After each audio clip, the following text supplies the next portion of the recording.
രാജ്യാന്തര എണ്ണവില കുത്തനെ ഇടിഞ്ഞു. വീപ്പയ്ക്ക് $50 താഴെയാണ് വില. 5 വർഷത്തിനിടയിലെ ഏറ്റവും താഴ്ന്ന വിലയാണിത്. ഇതിനെ തുടർന്ന് ഇന്ത്യൻ ഓഹരി വിപണികളിൽ കനത്ത ഇടിവുണ്ടായി. സെൻസെക്സിൽ 854 പോയിന്റ് താഴ്ച രേഖപ്പെടുത്തി.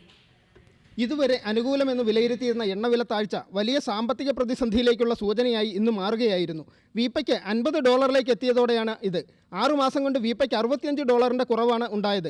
എണ്ണ കയറ്റുമതി രാജ്യങ്ങളിൽ ആവശ്യത്തിലധികം നീക്കിയിരിപ്പുള്ളതും യൂറോപ്പിലെ സാമ്പത്തിക തകർച്ചയുമാണ് എണ്ണവില കുത്തനെ താഴ്ത്തിയത്. 5 വർഷത്തിനിടെ എണ്ണയ്ക്കുണ്ടാകുന്ന ഏറ്റവും കുറഞ്ഞ വിലയാണ് ഇത്. എണ്ണ ഉൽപ്പാദക രാജ്യങ്ങളിൽ ഇത് കനത്ത സാമ്പത്തിക പ്രതിസന്ധിയിലേക്കും മാന്ദ്യത്തിലേക്കും നയിക്കുമെന്ന് റിപ്പോർട്ടുകളുണ്ട്. അത് വിദേശ ഇന്ത്യക്കാരുടെ പണത്തെ ആശ്രയിക്കുന്ന ഇന്ത്യക്കും തിരിച്ചടിയാകുമെന്നും വിലയിരുത്തപ്പെടുന്നു. കയറ്റുമതിയും കുത്തനെ കുറഞ്ഞേക്കും.